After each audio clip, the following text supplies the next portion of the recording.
Master ధ్యానంకి వెళ్తారు కదా, మీకు ఇష్టమైన ఏదైనా భగవంతుని చూసారా? భగవంతుడు చూసాం, మీ లోపటే మీ దగ్గరే ఉన్నాడు. ఓకే, అందరిలో అంతటా ఏ లేదు. భగవంతుడు ధ్యానంలో కూర్చున్నప్పుడు అంటే మేము కొంతమందికి ధ్యానంలో కూర్చున్నప్పుడు కొన్ని హాస్టల్ ట్రావెల్ చేసాము, ఇంకో లోకానికి వెళ్ళాము, ఇలా చెబుతూ ఉంటారు అనమాట. అది సహజం జరుగుతుంటాయి అనమాట. ఏంటంటే ధ్యానంలో కూర్చున్నప్పుడు అడిగే చెప్తున్నాను, ఎక్స్పెక్టేషన్ లేకుండా కూర్చోవాలి ధ్యానంలో. ఓకే, ఎక్స్పెక్టేషన్ భౌతికలో ఎక్స్పెక్టేషన్ చేయాలి. ఈ పని చేస్తే నాకు సగంలా చేస్తా, ఇట్ట అవుద్ది, అది చేసి డబ్బులు వస్తాయి అనుకుని చేయాలి. ధ్యానం అనేది ఎక్స్పెక్టేషన్ లేకుండా కలిసిపోయి ఆత్మలో కలిసిపోయి చేసేది ధ్యానం. కానీ ఇప్పుడు మనం తెల్లవారు వచ్చిన కథలు నిజం అవుతుంటాయి అంటుంటారు, పీడ కళలు రకరకాలుగా ఉంటాయి కదా మాస్టర్. ఇప్పుడు నైట్ ప్రతి మనిషికి ఏదో కళ వస్తుంది, నిజంగా జరిగిపోయింది అనుకుంటాం కదా. ఇప్పుడు మీరు ధ్యానంలో ఇంత డెప్త్కి వెళ్ళిపోయారు కాబట్టి మనిషి అనువనువును చదువుకున్నారు, ధ్యానంలో ప్రతిదీ ముద్రలకు తగ్గించి అన్ని నేర్చుకున్నారు. ఏంటి ఆ కళలకి? కళలు అనేది రెండు కళలు. ఇప్పుడు రెండు కళలు, నైట్ కళ, ఇది పగల కళ. ఇప్పుడు మనం కళ్ళలోనే ఉన్నాం, ఇప్పుడు కళ్ళలో ఉన్నాము. పడుకుంటే ఈ కళ లేదు, లెగిస్తే ఆ కళ లేదు, ఆ కళ లేదు.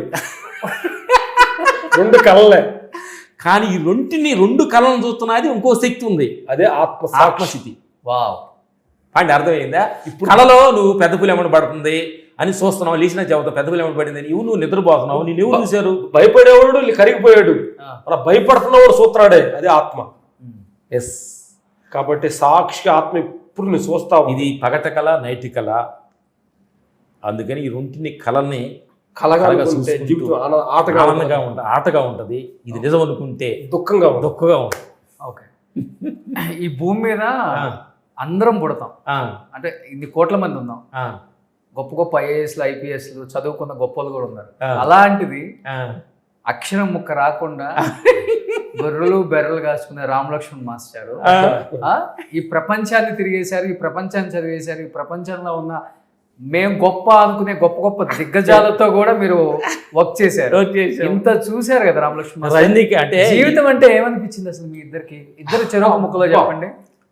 చాలా సింపుల్, నేను చెప్తే మాట చెప్పండి. జీవితం అంటే ఏమి లేదు, చాలా అద్భుతం. రెండు ఉండే దీనిలో. ఓకే, అద్భుతం ఉంది, చాలా సింపుల్ ఉంది. నువ్వు అడిగే కాబట్టి సూపర్ స్టార్ రజనీకాంత్ గారితో వర్క్ చేసాము, అన్నయ్య మెగాస్టార్ అన్నయ్య తోటి, బాలయ్య బాబు గారితో, హిందీ కన్నడలో కొంతమందికి, మలయాళ మోహన్ లాల్ గారితో, ఎంతోమంది ఆర్టిస్ట్, హిందీ సనిడేయాలి లాస్ట్ మొన్న జాడ్ సినిమా, ఇంతమంది దిగ్గజులు మంచి గొప్ప గొప్ప నటులతోటి వర్క్ చేసే భాగ్యం మాకు దొరికినందుకు వెరీ థ్యాంక్స్. నువ్వు అడిగే కదా. అలాగే ఈ అఖండాలో చేసే భాగ్యం కూడా కల్పించినందుకు బోయపాటి గారు థ్యాంక్స్. ఎందుకంటే ఇలాంటి ఒక ఎమోషనల్ ఒక శక్తి, విశ్వశక్తిని ఆవహించి ఒక గొప్ప నటుడిలోకి ఆ శక్తి ఆవహించినప్పుడు ఎలా ఉంటుంది అనేది మేము జార్జి వెళ్ళినప్పుడు క్లైమాక్స్లో ఈ సినిమాని చేయడం అనేది మాకు చాలా నెవరబుల్ సార్, అంటే మర్చిపోని ఒక డ్రీమ్స్ అనమాట అది. ఓకే ఓకే, అలాంటి అద్భుతమైన ఒక సృష్టిని సృష్టించిన గొప్ప నటుడు బాలబాబుని థ్యాంక్స్ బోయపాటి గారికి చెప్పాలి అనమాట. ఎందుకంటే ఇది అక్కడ తాండవం ఒక 2 hours మనసులో పూనకం థియేటర్లో ఒక సినిమా థియేటర్ పూనకంతో బయటకు వెళ్తాడు. 1 hour టెంపుల్లో కూర్చున్న ఫీల్ ఉంటుంది, హిమాలయాల ఫీల్ ఉంటుంది. ఆ దైవ శబ్దంతో ఒక వారం 10 రోజులు అలా ఫీల్ అవుతాం. అట్లాంటి ఒక ఎమోషన్ సీన్స్ అన్ని సినిమా గొప్ప అందరు ఆర్టిస్టులు, పెద్ద పెద్ద ఆర్టిస్టులు ఉన్నారు సినిమా. Thank you. కానీ బాలయ్య బాబు అసలుకి డూప్స్ పెట్టుకోరు కదా, ఆయన ఇష్టం ఉండదు. ఎలాంటి రియల్ అంటాడు ఆయన చాలా జాగ్రత్త చూసుకోవాలన్నమాట. దీంట్లో అద్భుతమైన వర్క్ చేసాడు బాలయ్య బాబు గారికి థ్యాంక్స్ చెప్దాం. Thank you master. ఇన్ని సినిమాలు తీశారు కదా, ఏదో ఒక సినిమా సెట్లో నుంచి మీ ఫైట్ సీన్స్ బాగాలేవని, మీరు చేసే కంపోజ్ బాగాలేదని బయటికి పంపించిన సందర్భాలు ఉన్నాయా ఇనిషియల్ డేస్లో? ఉంటాయమ్మా. ఎందుకంటే మనం చెప్పింది మనం చేసి అందరు నచ్చకూడదు, అందరు నచ్చవు కూడా కొన్ని. ఓకే, అందుకని కొన్ని చిన్న ఇన్సిడెంట్ నచ్చలేదంటే మేము దాన్ని తక్కువ హ్యాపీగా తీసుకున్నాం అనమాట. థ్యాంక్స్ వాళ్ళకి. అందరూ నచ్చాల్సిన అవసరం లేదనమాట. Thank you God. తీసుకోవాలన్నమాట. అంటే దానిలో ఏం తెలుసుకున్నాం అంటే అన్నీ మనకు తెలిపి అంత తెలియగలవడం కాదు కదా మేము. అర్థమైంది నీకు? తెలియగలం కాదు కదా. ప్రతి మనిషి ఏది కరెక్ట్ అసలు ఏది కరెక్ట్ అనుకుంటావు? క్షణం క్షణం నిరంతరం మారుతుంది ఈ ప్రపంచం. ఇక్కడ నుంచి నువ్వు బయటికి వెళ్ళే ముందు ఏం మాట్లాడతావు, ఎవరితో మాట్లాడతావు, ఎవరు నిన్ను కలుస్తారని నీకేం తెలుసా? అదే తెలియనప్పుడు ఇంక నీకు ఏం తెలుసు నీకు? ఎప్పుడు తెలియలేదు, తెలుసుకుంటున్నావు అన్న ఉద్దేశంలో ఉంటా అంటే వెరీ హ్యాపీ. నా తెలుసుకుందాం అనుకుంటే అతని జీవితం ఆ రోజు ఎండ్ అయినట్టు. ఫోన్లు ఆడుతున్నారా ఇద్దరు? ఫోన్లో అది ఉంది. ఇది ఫోన్ ఉంది. ఏంటి మాస్టర్? పైకా? పైకి ఓపెన్ చేయి. ఇదేంది రావట్లే పైకి? ఓపెన్ చేయాలి. ఓహో ఓకే. స్టార్టింగ్ లో వచ్చేది అది మాకు అయిపోవు. ఇద్దరికి ఒకే ఫోనా ఉంటది? రామ్ లక్ష్మణ్ మాస్టర్ వాడుతున్న ఫోన్ యాక్చువల్లీ నేను 10th లోనే ఇంటర్లోనే వాడా. Great master. మా క్లైమాక్స్ లో వాడుతున్నాం. No WhatsApp, no Insta, no Twitter. ఏం తిట్టుకున్నాడో మనకు సంబంధం లేదు. Very happy. ఇవాళ రేపు మనిషి అసలుకి ఒక నిమిషం గ్యాప్ దొరికితే ట్రోలింగ్. ఏం జరిగింది, ఎవడు మిస్డ్ కాల్ చేశాడు, ఎవడు ఫోన్ చేశాడు. Great master.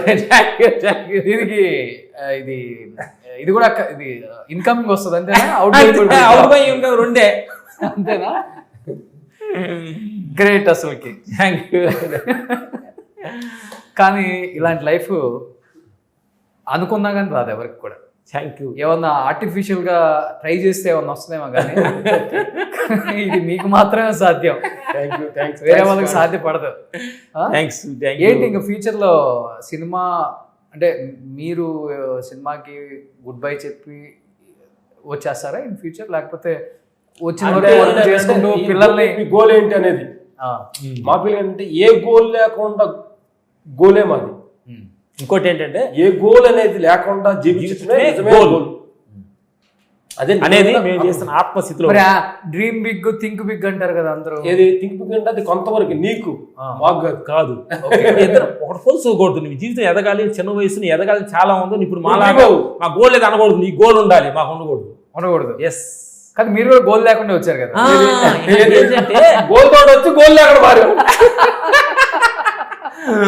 ఫస్ట్ అన్ని కావాలనుకోవాలి, తర్వాత ఏమి లేదనుకోవాలి. నువ్వు ఒక్కడే చాలా నా దేవుడు. అమ్మో కాసేపు మారిపోతారు మీరు కూడా. నేను ఇప్పుడు మారకూడదు మీరు.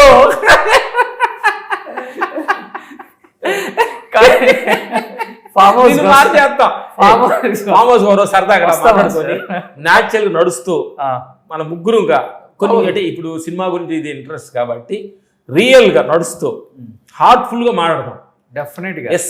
మొత్తం కనెక్ట్ అయ్యే విషయం లాగా మంచిగా కట్టెలు పోయి పెట్టుకొని దాని మీద అన్నం వండుకుంటూ రాగి సంగటి, పప్పు, రాగి కూర, పప్పు ఏంటి నీ కొత్తగా అనబెడతావు. ములగాకు ఫ్రై చేస్తే కొంత టేస్ట్ ఉంటుంది. అది బెస్ట్ మెడిసిన్ అనమాట. అది మేము తింటాం అక్కడికి వెళ్తే.